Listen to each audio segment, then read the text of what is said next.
And I'd like to welcome to the channel Mike Wise. Hey, Mike, thanks for joining me today. Hey Kyle, it's good to be here. Good to Yeah, see you so again. good to see you as well. So, just for my audience, I want to let them know you and I worked together many, many years ago, back in 2008. I was the director of marketing for the Austin Aztecs USL soccer team, and you came on board and you were a photographer and did some work with us covering it for, I think it was FS1. And then so we went our separate ways after that. Kind of tell me a little bit about where you went after that, because going through your bio and looking at what you've done a lot of different things. You've been very diverse in your career. So talk to me about what happened kind of after 2008, and then eventually we'll get to the NASCAR component. Well, lots happened, so I'll try to summarize it as Sure. best as I can. Because 2008 was quite a time ago. It doesn't seem like it, but it's crazy. Um, well, I was in college at this time at the University of Texas. So I ended up graduating in 2009 with a degree in radio, television, and filmmaking. Um, At this time, I was also pursuing work with ESPN, ABC, CBS, Fox Sports with you guys, the Tennis Channel, and the Longhorn Network eventually. So I did a lot of work in live sports broadcasting. Right. I've always had a passion for live sports. It was kind of a unique and amazing experience for me to be in college and be working for ESPN and be on the field with the Longhorn football team. Right. Uh, when they were having such success. It was just like kind of a surreal time and place to be a part of. Um, and so I've just always had this passion for sports. Personally, I've tried to play as many different sports as I can since I was a child. I like the variety of challenging myself in different ways. Hmm. Um, so in this time, 2009, I was still skateboarding. I actually had my first injury in 2009. I tore my ACL and all the ligaments in my knee from skateboarding. And this is when I was first began looking for an alternative to skateboarding. And I found a sport called wake skating, which I hadn't really heard about before, but I Right. saw it on television on the like Action Sports channel and it looked cool. It was like basically skateboarding but on the water. So I just saw some guys doing it on TV, and I figured, hey, that looks like it'll be a lot less impact on my knee when I fall down. Yeah. So maybe that can be a sport I can try. And with the University of Texas, I ended up becoming like the president of the wakeboarding club. We went to the Collegiate National Championship for wakeboarding with UT. We got second place in 2009. We got first place in 2010. Um, and then after college, when I graduated, I kind of just stopped sports and was just more focusing on work. A lot of stuff with Tennis Channel and Longhorn Network. Um, and then one thing led to another, I guess is how you would say that. And I decided I want to move away from USA. And so in June of 2017, I moved to Europe and I've kind of been all over. I stayed in Croatia for a year. Then I lived in Netherlands, like near to Amsterdam for about a year. I lived in Spain for a year after that, and I bought an RV. So I was just living for a few months in one country and driving like Portugal and just driving all around Europe and kind of just getting the whole experience of the culture and the food, the atmosphere. And in this time is when I started seeing wake parks. They're everywhere here in Europe. Where in USA, when I was wake skating at this time, they had 5 wakeboarding parks in all of America. Okay. And here in Europe, there's easily over 500. So I would constantly see them when I'd be driving on the road. And I just one day was like, oh, you know what? I'm going to start wake skating again. And I got back into wake skating around 2019. It had been like a 10-year break. And of course, right away, I decided I want to be number one in the world for wake skating. Because I like to set these kind of goals for myself and these challenges. So I just busted my butt really hard for a few years. Went to a bunch of competitions in Europe, and got to the #1 ranking in the world. And it was a huge accomplishment. I think I got it around January 2022. Um, and also in this time of competing, I was invited by the Polish national team. So they call it the Polish Federation, or the Federation of Poland Wakeboarding. And they needed a wake skater for their team. I needed to be in a European country, like in order to compete in Europe. Right. So it was kind of like a win-win for both of us. And I all I had to do was establish residency and live in Poland for 2 years. So I would say that was about 5 years ago, and I'm still here today. I'm in Warsaw, Poland. I love it here. It's super awesome. And then I guess after everything that happened, I've still been skateboarding. I did some challenges on Instagram, like to do a kickflip every day for a year, and then I did like a heel flip every day for a year. And so I began to get all my skills back from skateboarding, and then sure enough, I end up tearing the ligaments in my other knee last year. Ooh. And so now I have no ligaments in either knee. And this is when I started thinking to myself, maybe I should find a new sport that's hopefully a little easier on my body, since I'm starting to get up there. And kind of in the back of my head, I always had racing in mind as something I wanted to do. I like driving cars tremendously. I like doing road trips. And I like to, in general, take whatever I'm commandeering as fast as it can go. So if it's a car, if it's a horse, if it's a go-kart, it doesn't matter. If I can make it go as fast as it can, I want to do that. And so fast forward to, I would say this year, around November, like Black Friday, Black Friday, I was thinking about how to get into racing. I had no idea about how to do it. I've been watching a lot of stuff on YouTube, like Donut Media and kind of funny YouTube car things. I've been listening to podcasts about cars, and so I knew in the back of my head that I didn't really want to buy my own car. I wanted to somehow find my way onto a team that had their own car, so I could just show up to the track and drive, and kind of not have to worry about the maintenance and upkeep of keeping a car and transporting it to and from the track and all of this. Right. So my first bright idea was Black Friday. I decided to buy a simulator, that the one I set up behind me, because I figured it'll cost a couple thousand, but if I crash, I don't have to repair it, and I can like really learn how to drive a car fast in a way that would be affordable, I Right. guess. And so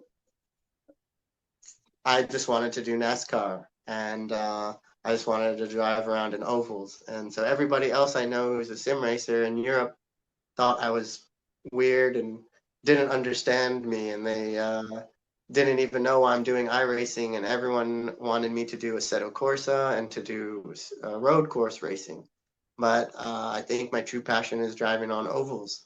So for the last 4 months, I've logged, I don't even know, 10,000 laps or more driving in iRacing. And I don't get to brag about this to really anybody, but right now I'm in my division. I'm like third in Craftsman trucks, fourth in Xfinity, fifth in NASCAR fixed, and like sixth in NASCAR open on the schedule in iRacing. So I've been trying to maintain that schedule, and that's been tough being on the road. I had to build like a little portable simulator rig and try to do races. But I really found that I love oval racing, and so if you want to get into the NASCAR stuff, we can. This kind Yeah. of led me to where I am today, and Yeah. I guess I found out about EuroNASCAR.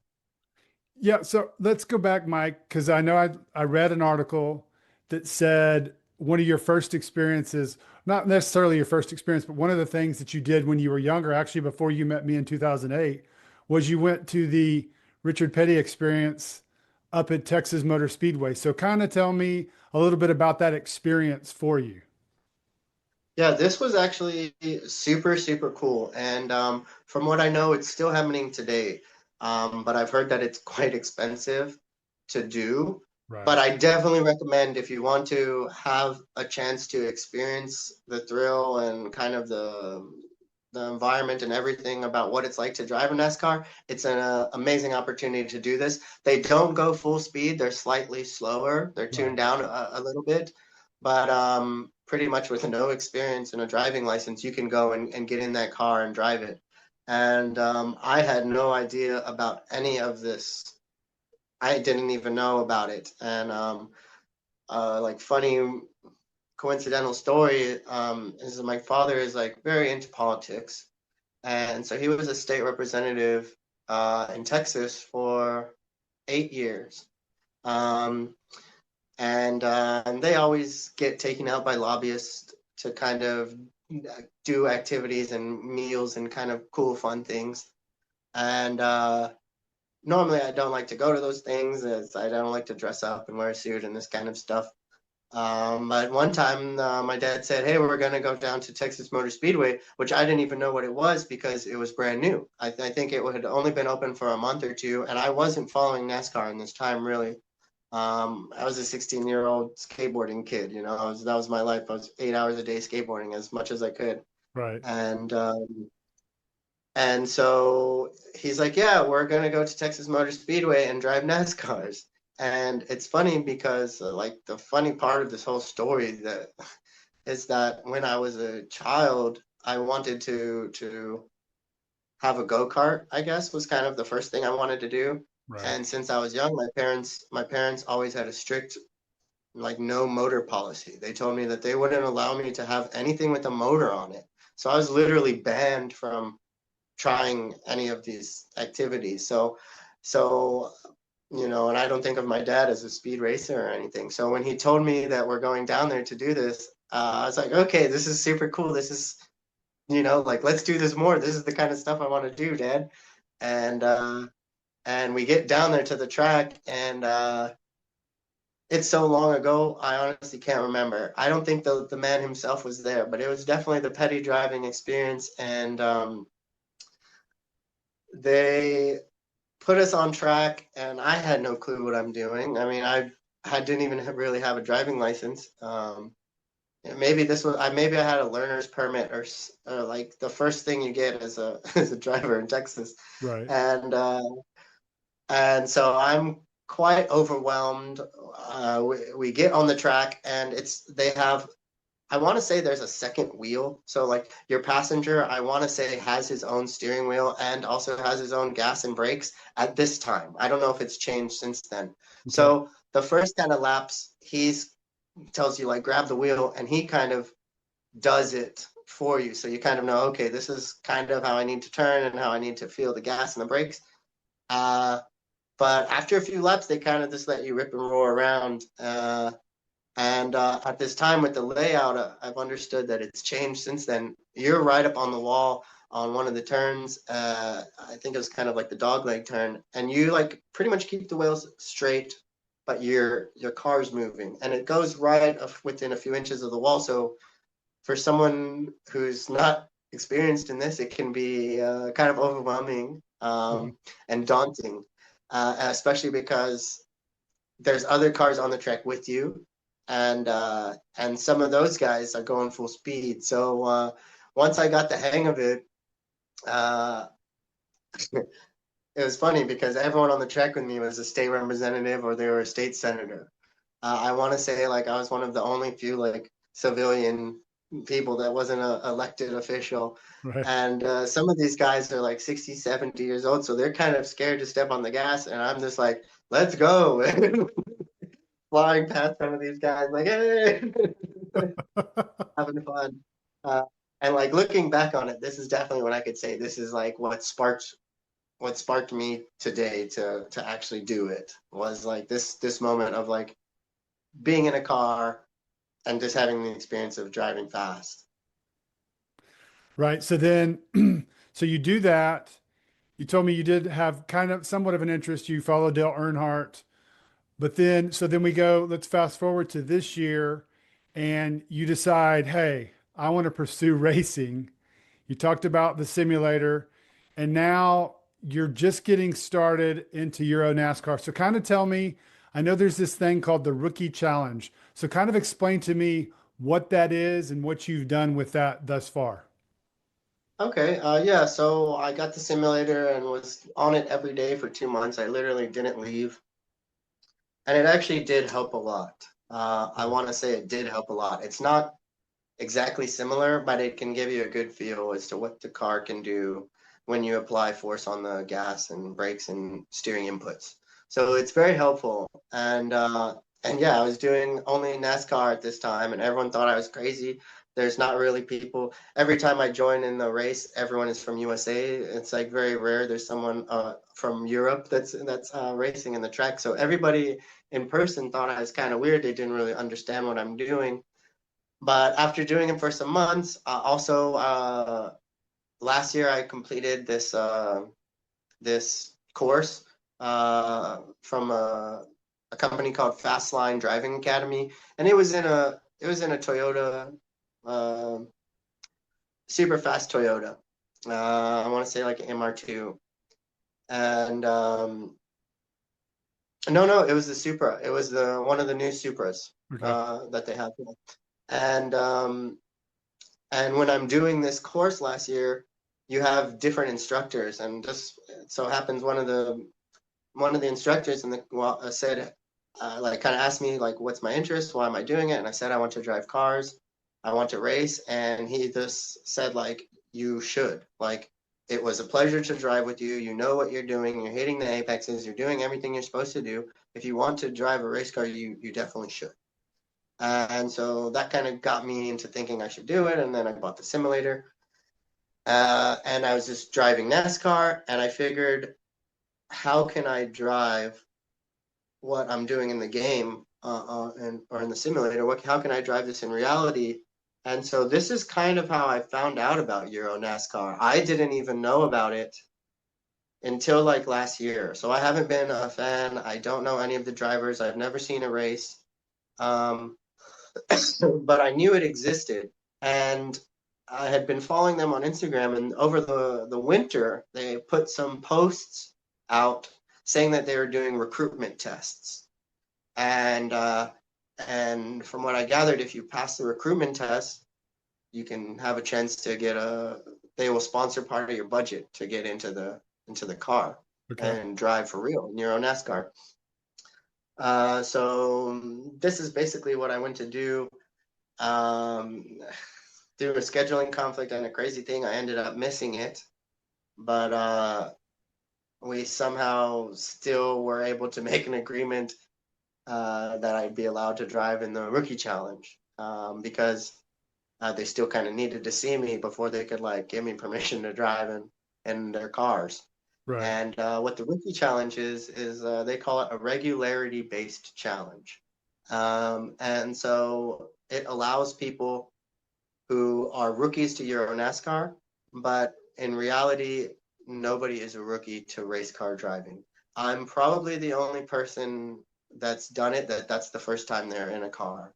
And I did one or two other races this year, but I didn't really get to finish them, and we can talk about that later in a second. But really, it's this for rookies to the series. So most of the people who are in the rookie challenge have been in, like, there's a guy from British F4. A lot of people from karting. Karting is very popular here and very serious and very competitive. Right. So it's a lot of people who have, and a lot of guys who are sons. There's a lot of like fathers who drive in Euro NASCAR and Pro and Open, and so their sons are gonna get in the series and they're driving rookie challenge. Okay. Um, and so what you get to do is you go out on the track for three 30-minute sessions on Friday, and it's a race weekend. So on Saturday and Sunday, the pro and open guys go, and we share the car. So the car I drive in the rookie challenge is the same car that's driven on Saturday and Sunday in the open and pro divisions. Okay. So it's a really cool experience that they allow people to come in and use a real Euro NASCAR which has the sequential gearbox, which I'm just in love with right now. And so I went to this rookie challenge.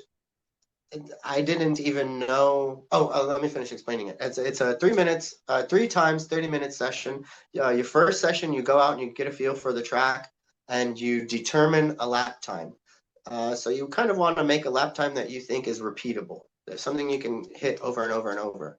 And then when you go out for your second and 30-minute, your second and third 30-minute time session, your goal is to achieve 5 laps closest to that lap time. So you'll probably do 15 or so laps total, but you really want to get them as close as you can. And your 5 closest ones determine your final positioning. So however far away you are in time, they give you that as a penalty. So if you're 1/10 off, they'll give you a 1/10 penalty. If you're 3/10 off, you get 3/10 penalty. And all those penalties are added up from your 5 closest laps, and that will determine your final position. Okay. When I went to the first rookie challenge, it was in Valencia in Spain, and I did not know that I was going to be driving in this car until 1 week before. So I didn't get to try the course. I didn't get to try the track on the simulator. I've never even seen the track before, and I'd never been in the car before. So it was a recipe for disaster, but I made it work, and I did pretty good. I ended up in 10th overall. I had 2 spinouts, which was kind of funny, but it was just there was a lot going on and a lot for me to process, and we had a wet session. We had rain, so it was a real trial by fire.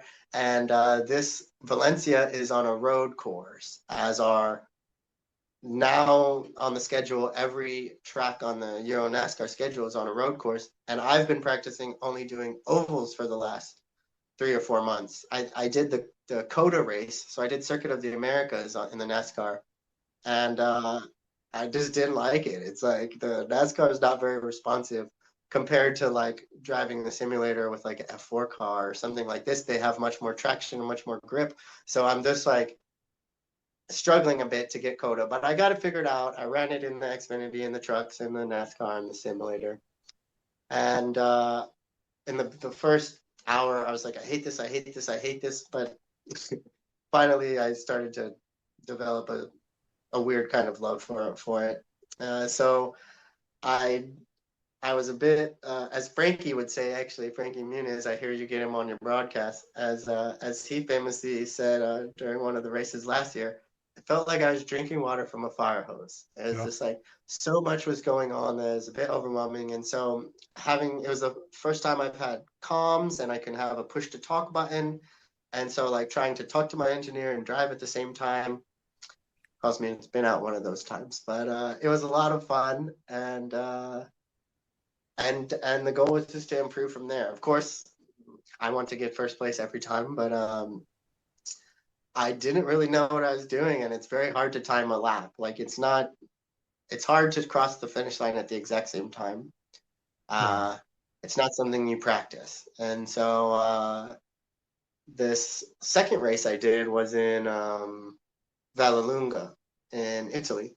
And this one I got to practice on the sim for, I would say, 6 hours before the race. So I was comfortable. I had a time that was still towards the end, but it was more competitive. And I was in a different car on a different team. The team I had from the first race had some problems with drivers dropping out, so they weren't able to come to the second race. So I was put on a new team in a new car with a completely different timing box on it, which didn't work very well. So the first time session I had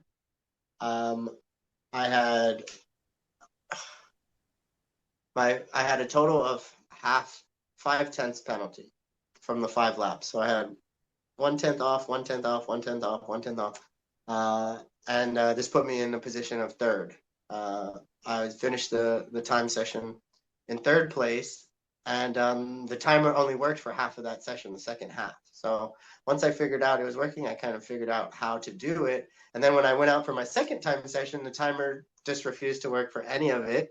So I was this out there driving the road course like, I think this is 1 minute and 57 seconds. Like trying to imagine how that time is in my head while also not trying to lose control. And this race went much better. I think we had some slight rain, slight drizzle, but no spin outs. For me, nothing to, so it was a very positive experience. And I still to this day don't know my times from my second time session or my final position, but I know it was bad. And I finished 7th overall on the day. So 10th in Valencia and now 7th in Vallelunga. So I'm learning and I'm getting better. So the goal will hopefully be to be on the podium on the next race, which will be in Czech Republic in a town called Most. And when is that? Yeah, so that's the Rookie Challenge. The Rookie Challenge will have 3 more races this season. It will be Czech Republic, then Oschersleben, Germany, and Zolder in Belgium, which will be pretty fun. So with all that being said, I can kind of report some exciting news I have. Well, before you do that, Mike, real quick, let me interrupt. So tell me, how many like competitors, when you do like this rookie challenge, like the one that you finished third in that first session or the second session, the first time session, how many total competitors are we talking about? 12 to 15, I Okay. think. Okay, Yeah. cool. I think the first one was I think we have 15, but sometimes stuff happens and the cars don't work or something. Of course. Like Right. we have some mechanical problems every now and then. So 12 to 15. I think 15 on the high side. Okay. So then now let's go. Let's talk about, so you've done these 2 challenges. Is it 2 or 3? You've done 1, 2, 3 of them, right? I've done 2. And Okay. this last one where I got 7th, I actually finished ahead of the defending champion from last year. So Okay, cool. So now tell me, I was reading on social this week, you do have some exciting news that you wanted to talk about.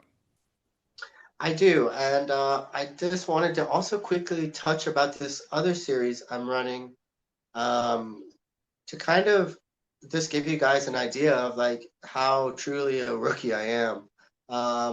Everybody else I'm racing against in the EuroNASCAR, most of them are champions from another series. So they've won a season championship doing another type of car or go-kart or something.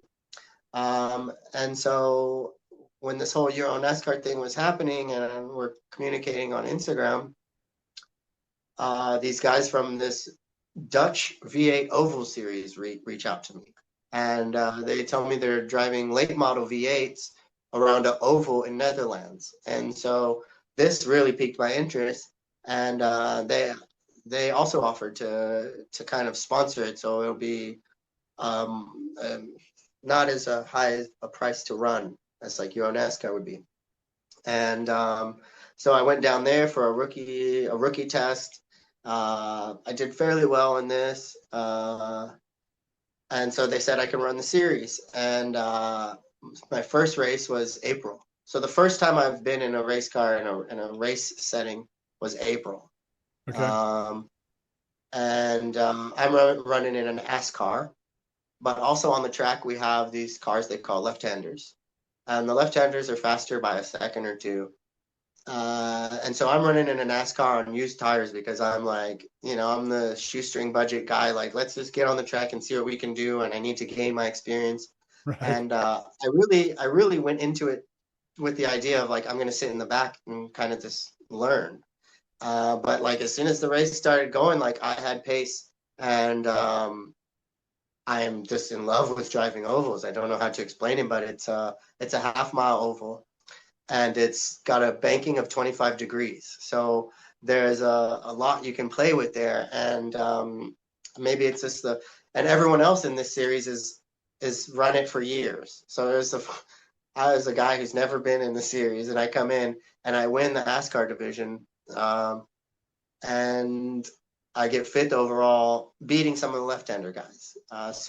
This is from my very first time there in April. I was like, well, maybe I do belong here, and this is something I really can do. Right. And so we can fast forward to today. There, I had a national license. I was given a national license by the FIA to drive in Netherlands from the Dutch. They call it the Dutch Racing Organization.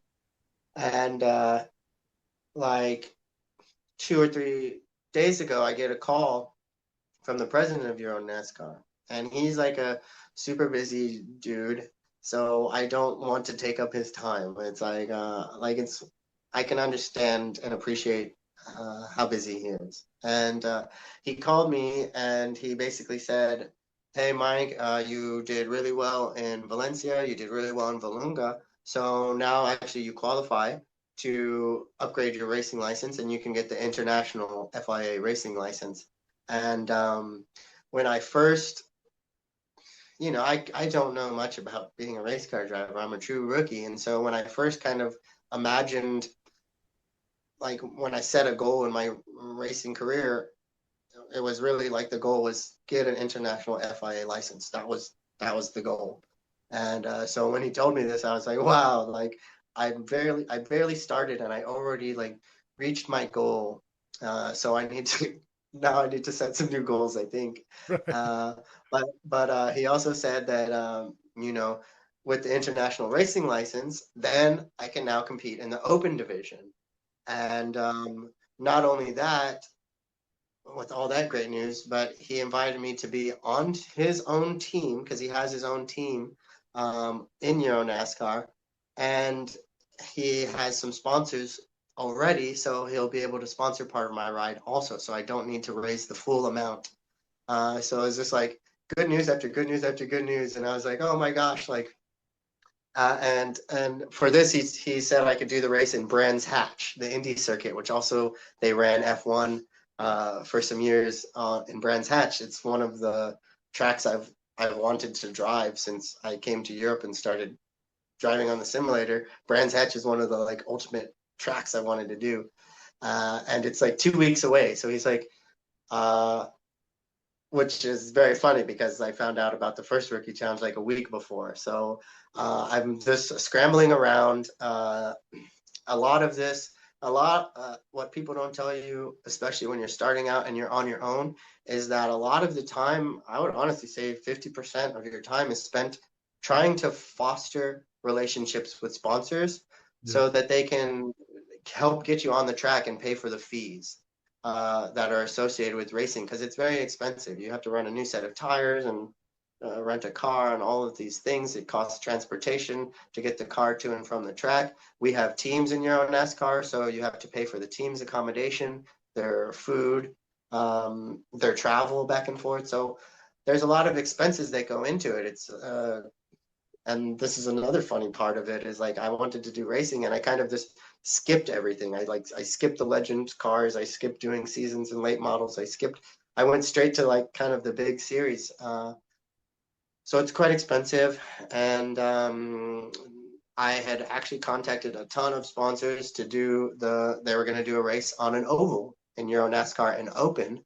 And I had gotten an invitation from the team I drove on in the first rookie challenge to drive their car and Open for this oval race, because they knew I had oval experience and they know I'm an oval driver.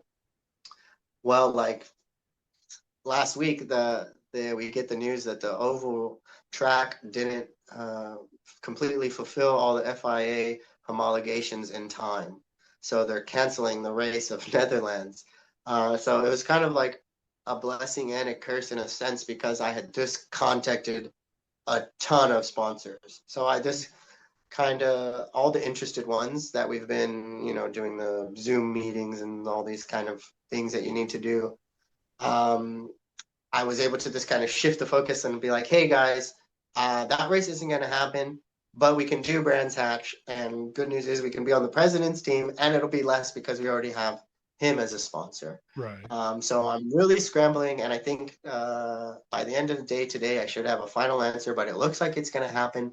I don't want to say too much because it hasn't happened yet, Right. but we're gonna have, if it goes through, we're gonna potentially stir some controversy, and we are going to uh, potentially make the news because we're gonna have a sponsor in a industry that hasn't uh, been allowed to sponsor a NASCAR before. I'll just leave it at that. Okay. So we'll see if it goes through. And you'll get to see me on the live stream. All the races are live streamed if I do the open one. The rookie challenges are not live streamed, so follow me on Instagram if you want to see content relating to that.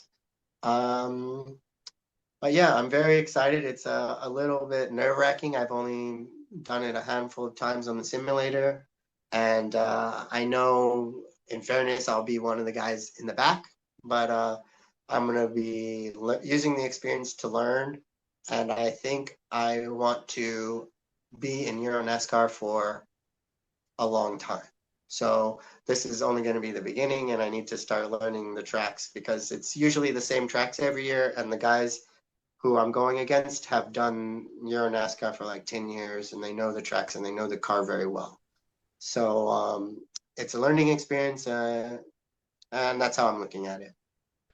So yeah, Mike, you talked about, the learning experience, but what do you project or what is the goal going forward? Because you and I talked a little bit beforehand, and there's the open series and then there's the pro series. And so I'm drawing a complete blank because I know there was one Euro NASCAR driver, I think came over last year and raced. Maybe it was Chicago. So Is kind of Robert tell me Vargas? what's that? I think it was Robert Vargas. Okay, maybe so. I don't remember. But so tell me, like the Open Series, what that is, and then above that, the top tier, like the Cup Series over here is the top tier. The top tier in Euro NASCAR is the Pro Series, right? And that kind of your goal? That's correct. That is what it's called here. Um,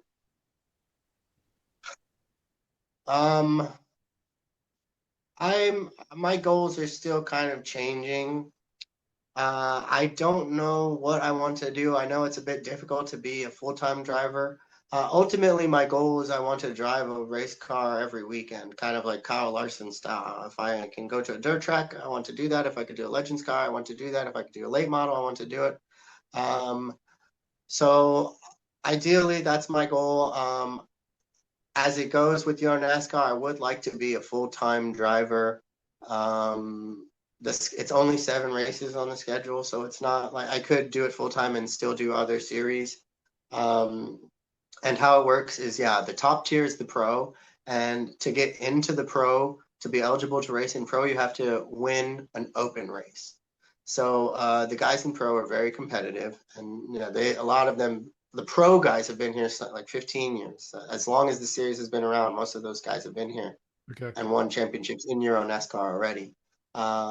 So with all that, I really like oval racing, and I like the fact that now NASCAR has made so many different affiliated series all around the world. So I think my goal now is really I one Frankie Muniz is a big inspiration of mine for sure. So I think ultimately I'd like to do a Craftsman Trucks race or an Xfinity race, but only like one race. Like Yeah. I don't know, like maybe a super speedway or something. But I have no desire to do it full time. I know it's just a tremendous expense. But my realistic, and I shouldn't say those are unrealistic, but the ones I'm kind of working towards, I think as of like this week, and what I want to do is get experience here in Euro NASCAR and try to, I guess, foster some relationships with sponsors in other countries so I can try to run series in like NASCAR Canada and NASCAR Mexico and NASCAR Brazil. I would like to at least do one race in each series just so I could see how it is, and because I haven't done much, so I'd still like to find what I like the most. And as of now, I think it's oval racing. So here with Euro NASCAR, it's all road courses, and it's just a 100% different style and Right. attitude of racing, and I like it and I appreciate it, but like I love oval racing. And I can't say that I love road racing. So I'm trying to find the love for it. Um, so it's really tough that the one oval race that we had on EuroNASCAR got taken out the schedule this year. It's really tough on me. That one was, I was hoping to, possibly podium on that one because I do pretty good on that same track in the V8 series. Right. And in Euro NASCAR we have spec cars, so they're all the same. Just the setup will change, so it's more of like a level playing field. Right. Um, a couple quick things, last things. One is you talked about your iRacing, so you're regularly doing that. Do you know if you've raced against other NASCAR drivers? Because I know some of them are incognito, some of them like Raja Caruth and others, they're more open Yeah. about it and they race out there. So have you raced against other NASCAR drivers before? Well, it's super funny because the only other driver I've been in a lobby with a race was Frankie Muniz, and it wasn't a NASCAR race. It was a Legends race, and it was we didn't even get to finish it. But I'll tell you what, that dude had pace. I didn't qualify, so I was just sitting in the back, kind of trying not to get wrecked. In these races, you get wrecked a lot, and there's a whole thing with iRacing that we can leave for another podcast where I feel like their safety rating system is completely broken, and so I'm just trying to stay in the back and not get my safety rating down. Right. But then once I saw Frankie's name on there, I'm like, oh yeah, let me catch him because I'm like I'm pretty good, I can catch him, and I couldn't. He was fast, but we didn't get to finish the race because it was just before a maintenance. They were doing a maintenance on iRacing, and the way it works is like they literally take you out of the middle of the race. They don't let you finish it, so we will never know who won. But I have the replay saved, so I can prove it was with him.